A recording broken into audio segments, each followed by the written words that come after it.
morning and welcome to Vlogmas Day 1. This morning, Lucy has 2 advent calendars to open, so we are going to go open those now. Would you like to open your advent calendars? You open one every day. So come here. So first we have this Playmobil advent calendar right here. Here you go. Open that. Okay. So, which one is box number 1? Which one says 1? 1. Yes, good job. Okay. So I write it. It's a little person. So you can put it over here.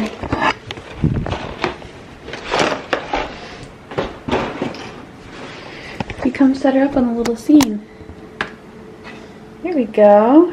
Let's do another one. We'll open another one tomorrow, but come over here. We can open this one too. So we have this one here. Okay, do you see one? Here's one. Christmas? No, you don't rip it. You don't rip it. Look, it's a Christmas tree and a sled. Can we open it? And Lucy requested some oatmeal for breakfast, so I'm cooking that up for her now. I'm gonna make myself some eggs. Thought I'd show you this little addition to our Christmas decoration, if it'll focus.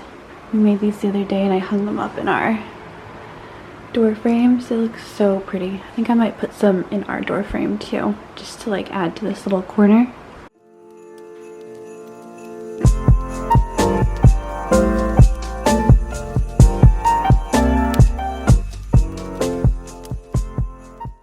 So along with the advent calendars, I also made this little Christmas countdown for Lucy. And so I made and cut out all the numbers.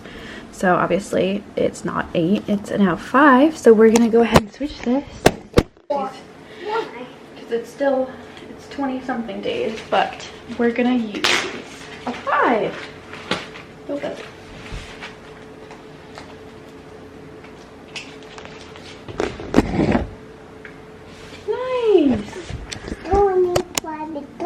That's right. Oh my goodness. I do a little pregnancy update, if you can see. Here, well, here's the belly. I am 25 weeks and a few days, which is crazy. I'm actually closer. I'm 3. Yes, you are.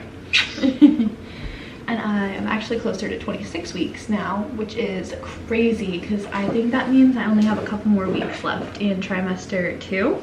I'm pretty sure 28 weeks marks the start of trimester 3, which is insane. Like, this pregnancy feels like it's going slow, but also feels like it's flying by. So that's wild.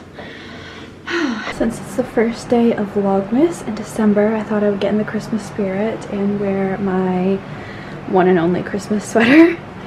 Got these pants on, but this one is from H&M. I've had it for years and it's so comfy and cozy and I love it. Don't know how long it's gonna fit me this month with the bump, but we'll try our best. Here's Lucy. Pretty. Alright, I'm gonna show you how I make homemade marshmallows, and it's actually a recipe, not my recipe. I found it on Instagram.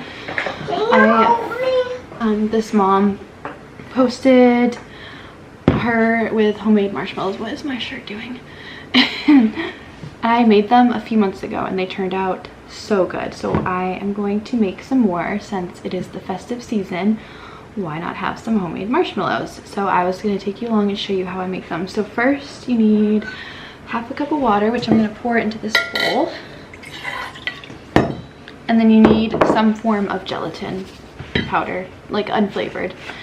And you want to put 4 tablespoons on top of the water and you want to let it bloom. Blue. So basically just kind of like absorb it a little bit and thicken up a bit. I'm picking up a bit. So I just added 4 tablespoons. 4 tablespoons. And then in a big pot, I'm going to add 3/4 of a cup of water. And this recipe actually calls for maple syrup, so they're maple marshmallows, but I am going to use honey instead. So I'm going to do 3/4 cup of water. And then 3/4 cup of honey.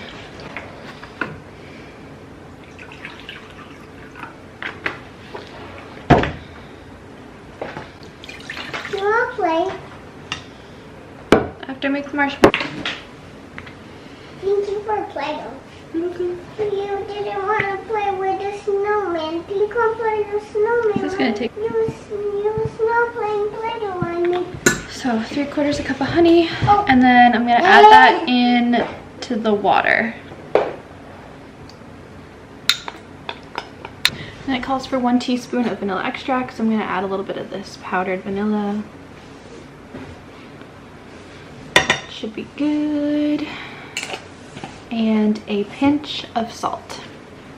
And then this is gonna get heated on medium-low until steamy.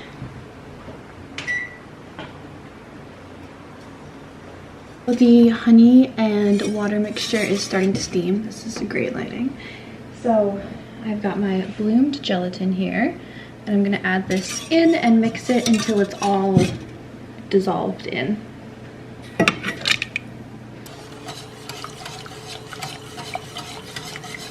And we're just gonna whisk until it's all dissolved.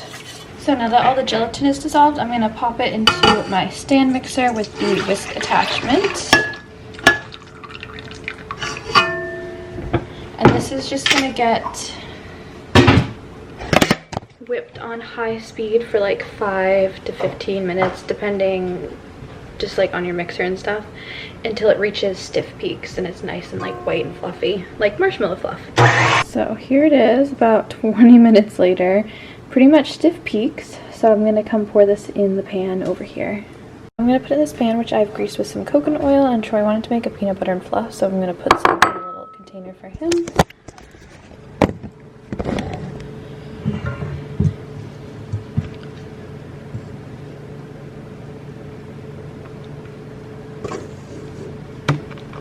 And then these will just go in the fridge to set up for probably an hour.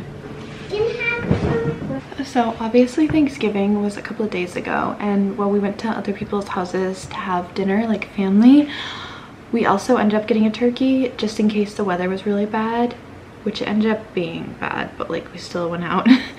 So we cooked a whole turkey the other day, and now we have lots of leftover turkey, of course. So I'm gonna make a turkey pot pie, and I'm going to make the pie crust right now for that. So I thought I would show you how I make my gluten-free pie crust. And I'm gonna prep that and get it nice and cold in the fridge before I assemble my pot pie. So I'm gonna start with a cup of flour. I'm just gonna use this all-purpose gluten-free flour. And I've got a stick of butter. It's most of a stick. I'm gonna cut this up and put it in here. I want it to be nice and cold.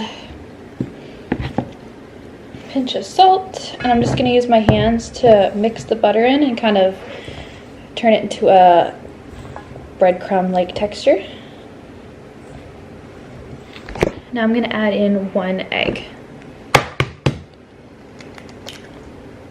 And the next step is to slowly pour in water until it's just absorbed, because you don't want to like add too much and make it too sticky. And the colder the water, the better, because you don't want your butter to like start melting, obviously.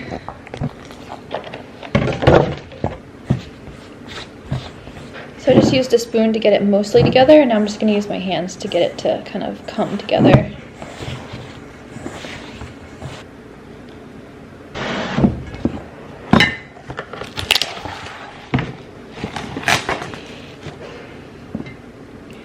This is gonna go in the fridge to get nice and chilled off while I start making my filling for the pie.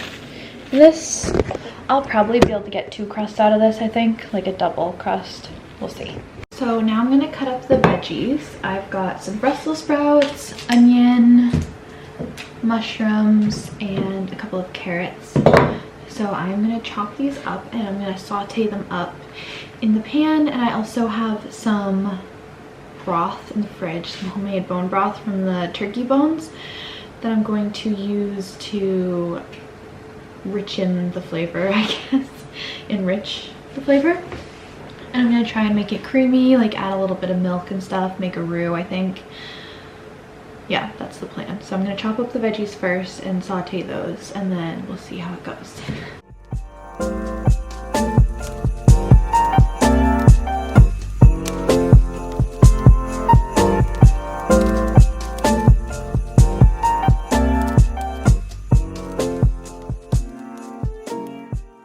Just sauteing up the filling now. This smells so good. I wish you could smell it.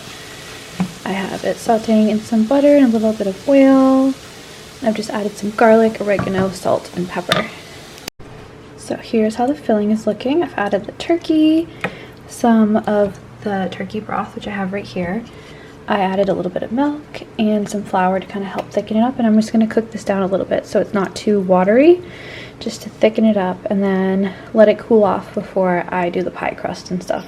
Okay, so the time has come to roll out my pie crust and get the whole pie done. So I have my tin that I'm going to use, and my filling is nice and cooled off, so it's not going to melt the butter in my crust. So I'm going to do my best to split this in half, and then I'm going to do one for the base and one for the top, and I'm going to roll it out on plastic wrap that I sprinkle with some flour just so it doesn't stick, and it makes it easy to roll it out.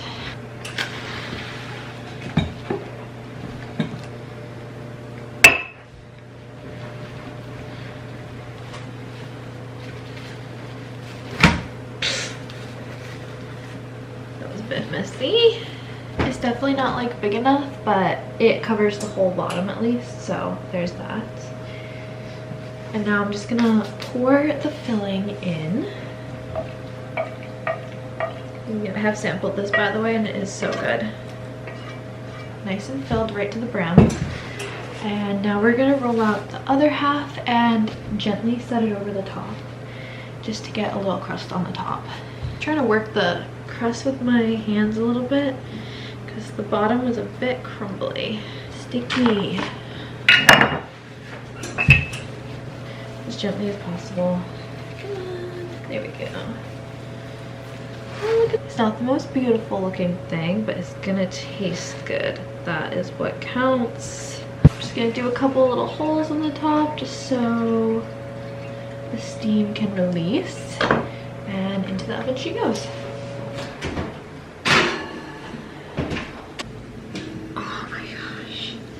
Here is the finished pot pie. Try not to leak juice everywhere. It looks so good. I actually think I'm gonna put it in just for a couple more minutes, but it looks really good. Here's the finished pot pie. Very rustic looking, but it smells unreal. I'm just gonna end today's vlogmas video off here. Today was literally the most chill at home like cooking day ever, I swear. But I hope you enjoyed, and if you did, I will see you in tomorrow's vlog.